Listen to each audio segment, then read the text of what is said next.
Moscow, winter 1984. Night has fallen on a back street, and in the dim glow of a single street lamp, two figures meet quietly by a shuttered shop. One man slips a wad of rubles into the other's hand. In return, he receives a parcel wrapped in plain brown paper. Inside is a pair of Levi's jeans, a treasure in the Soviet Union, worth a month's wages on the illicit market. This secret exchange looks like a crime, and officially it is. Yet without it, a family might go without essentials. In the USSR, these clandestine deals were not just acts of greed, but acts of survival, repeated in every city and town, night after night, and everyone was in on it. In fact, by 1980, the underground marketplace had become a fact of life across the Soviet Union. Activities that would be perfectly normal in other countries, paying a handyman under the table to fix a stove, reselling a pair of shoes, or buying imported cigarettes, were all illegal under Soviet law, yet people did them anyway. Virtually every Soviet citizen became a de facto criminal in the quest for a decent life, because playing strictly by the rules meant accepting empty shelves and endless queues. The planned economy simply wasn't providing, so a vast second economy in the shadows rose up to fill the gaps, keeping the country alive in ways no five-year plan ever could. The Soviet plan system was notoriously unable to meet everyday consumer needs. Central planners in Gosplan decided what factories made, but their guesses often missed the mark. They might churn out tanks and steel by the ton, but forget to produce enough shoes or winter coats. Shortages of basic goods became a defining feature of the economy. People joked bitterly that every time you managed to buy a scarce item, say a stick of sausage, it felt like a holiday. But that humor was born of hard reality. People actually had money to spend. Salaries were paid, but often there was nothing in the shops to buy. Only 14% of consumer goods were ever sold in regular stores. The other 86% were siphoned off into special distribution channels controlled by the state. If you weren't a high-ranking official or a factory favorite, you simply wouldn't see most of those goods. So ordinary Soviets turned to informal networks and illegal trade to get their hands on the items they needed or wanted. Consider the simple example of buying a car. To purchase a Soviet-made car legally, you might wait 7 or 8 years on a state waiting list. And that privilege wasn't open to everyone, only to those with the right job or connections. But if you were desperate and resourceful, you could find someone willing to sell a car unofficially. Of course, you'd pay a hefty premium in rubles, or maybe in rare goods or favors, to get it immediately, no waiting. The same two-tier reality applied to most things. There was the official way, marked by rationing and weights, and the unofficial way, where you paid more or broke the rules but got what you needed. By the late Soviet era, everything from furniture to children's toys had an official price and a much higher real price in the alleys and back rooms of the black market for those who knew where to look. This shadow economy had deep roots.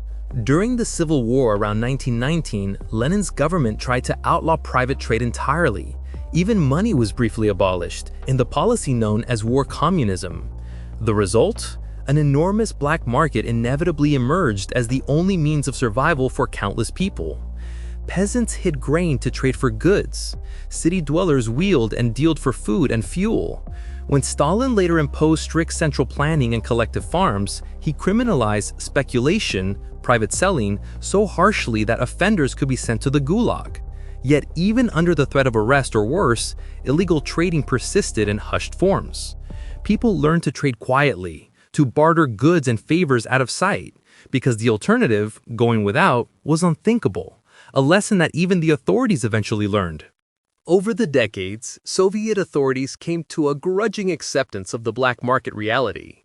As early as the 1920s, officials were secretly studying what contraband items were most commonly smuggled, using that data to adjust their own production plans.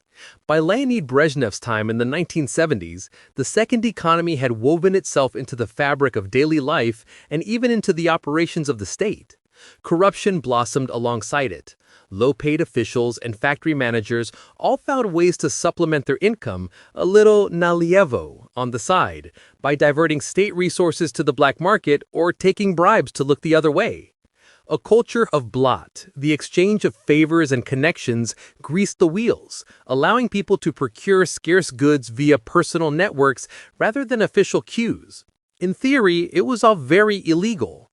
In practice, it was simply how things got done, and no one knew that better than those at the top. This melding of the shadow economy with officialdom even reached the top of the power structure. Brezhnev's own family, for example, was later found to be knee-deep in lucrative black market deals. One notorious case in the late Brezhnev era was the cotton affair, in which corrupt bureaucrats in the Uzbek Republic faked entire cotton harvests on paper, then sold the actual cotton out the back door for personal profit. The scam siphoned off billions of rubles. When it finally unraveled in the 1980s, thousands of officials were fired or arrested, including Brezhnev's son-in-law, who was imprisoned for bribe-taking. It turned out that local party bosses had lived like kings off this fraud, using mafia-like muscle to cover their tracks. Such stories revealed how thoroughly the black market ethos had penetrated the Soviet establishment. The very guardians of the planned economy were themselves gaming the system for private gain. For ordinary citizens, these high-level scandals were far removed from their daily struggles. But the same dynamics played out in miniature in every neighborhood. Imagine Nina, a working mother in a provincial Soviet town circa 1975. Each week, she stands in line at the state grocery hoping to buy a bit of meat. Often, by the time it's her turn, the shelves are bare. But Nina has a backup plan. She's befriended the butcher, slipping him a little something extra, maybe a few rubles, maybe a bottle of home-infused vodka, can secure her a choice cut from the next delivery, quietly set aside before it ever hits the display. It's technically illegal, of course, yet Nina feels no guilt. She's doing what she must to feed her family, just like everyone else around her. In a society where official supply falls so short, bending the rules becomes a matter of survival, not greed. Meanwhile, on the factory floor, someone like Victor, a plant manager, is also learning the art of the deal. Suppose Victor's state-assigned quota demands he produce thousands of shoes this month, but the central warehouse failed to deliver enough leather. He has workers sitting idle and a ministry bureaucrat expecting his quota fulfilled. What can he do? Victor quietly contacts a friend who runs another factory and discovers they have extra leather but need machine parts. A swap is arranged in secret, a truckload of leather for a crate of spare parts. No paperwork, no bureaucrats. A handshake deal. To smooth it over, Victor might bribe a transport official with a new television, procured through yet another side deal, so the truck isn't inspected on the highway. By such improvised exchanges, many Soviet factories kept their assembly lines rolling when official channels failed. The state's plan was fulfilled only because people broke the rules to make it happen, ironically propping up the very system that forbade their actions. All of this under-the-table activity created a strange doublethink in Soviet society. Everyone knew the law forbade private commerce, yet almost everyone participated in it. The police and KGB would raid black market rings now and then, but they couldn't possibly catch everyone trading a little on the side. In truth, the regime itself depended on this shadow trading to keep people fed and clothed. Officials publicly denounced speculators and hoarders, but quietly tolerated much of it. Only occasionally was a big fish actually reeled in, as when Yuri Andropov launched an anti-corruption drive in the early 1980s, firing scores of officials and having a well-connected black market boss prosecuted and executed to set an example. Such crackdowns were the exception.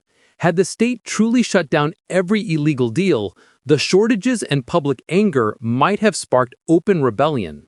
So for the most part, the authorities turned a blind eye to petty black market dealings, going after only the most egregious offenders. The black market was condemned from the podium even as it was tacitly woven into the fabric of daily life, a glaring contradiction at the heart of Soviet society, one that extended even to the realm of pop culture and consumer desires. Officially, Soviet ideology disdained Western consumerism, but that didn't stop Soviet citizens from coveting a pair of Levi's or a Beatles album.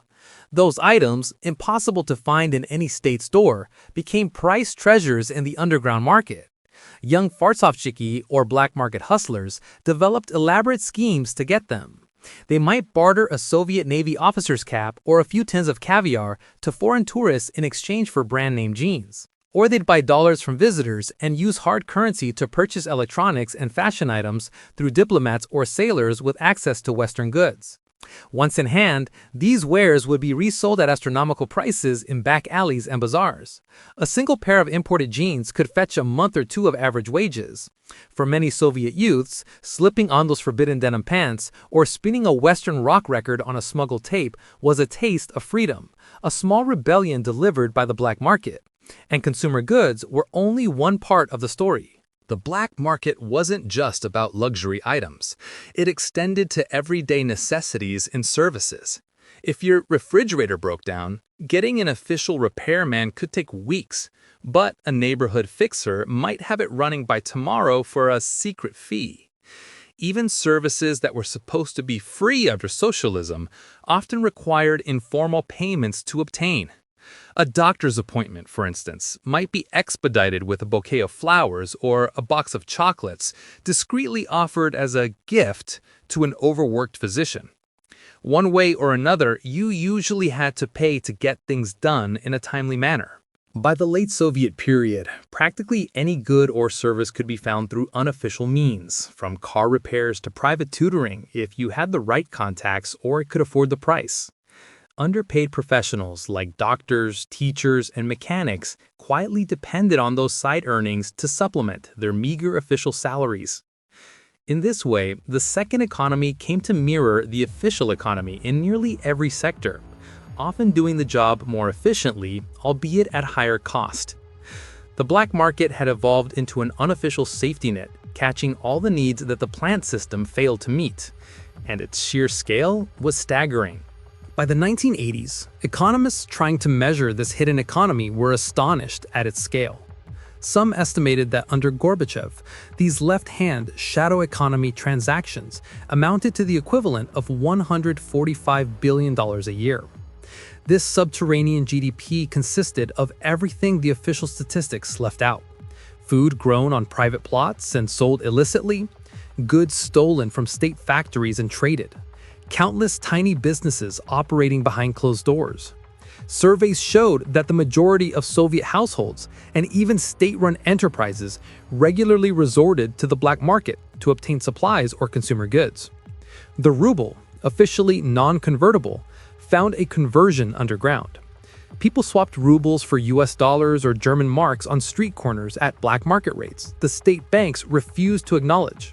In short, a full-blown parallel economy was thriving beneath the planned one, vast, vital, and officially unacknowledged until it forced the Kremlin's hand. Mikhail Gorbachev, upon taking power in 1985, saw this shadow economy as both an embarrassment and a threat to Soviet authority.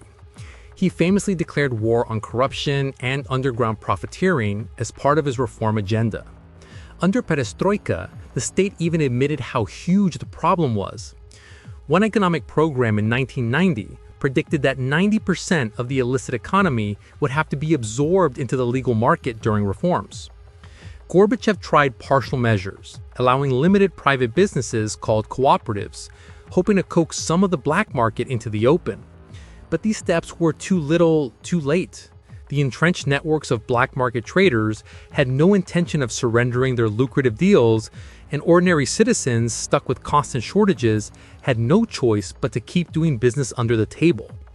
The Soviet leadership was attempting a delicate surgery on a patient already in critical condition. In the end, the Soviet Union fell apart, but the informal economy it had spawned did not. As the USSR collapsed in 1991, many underground entrepreneurs suddenly found themselves in a wild new marketplace. Some came out of the shadows to start legitimate companies. Many others, however, simply evolved into crime bosses and oligarchs in the turbulent 1990s. Those who had run the black market seized the chance to grab entire industries, often using the same bribery and strong-arm tactics that had served them in Soviet times. The hoped-for transition from shadow trader to honest capitalist largely failed. The legacy of the black market instead fueled a wave of organized crime that gripped the post-Soviet economy. It was an ironic twist. The black market that once kept people alive under communism became, in part, a source of chaos under nascent capitalism. Its influence didn't vanish, it merely changed form. Looking back, it's clear that the Soviet black market was much more than a criminal sideshow. It was the unofficial backbone of the country's day-to-day existence. When state shops ran empty, it was the black market that put goods in people's hands. When official channels broke down, it was these illicit networks that improvised solutions. Nearly every family, every factory, every office depended on some workaround or shady deal. The irony is that what the Soviet state called illegal was often the only thing making life livable. The black market, far from being merely crime, was the economy, an alternate system of supply and demand that churned beneath the red banners and lofty slogans. It kept the Soviet Union afloat in spite of itself, humming in the shadows until the very end.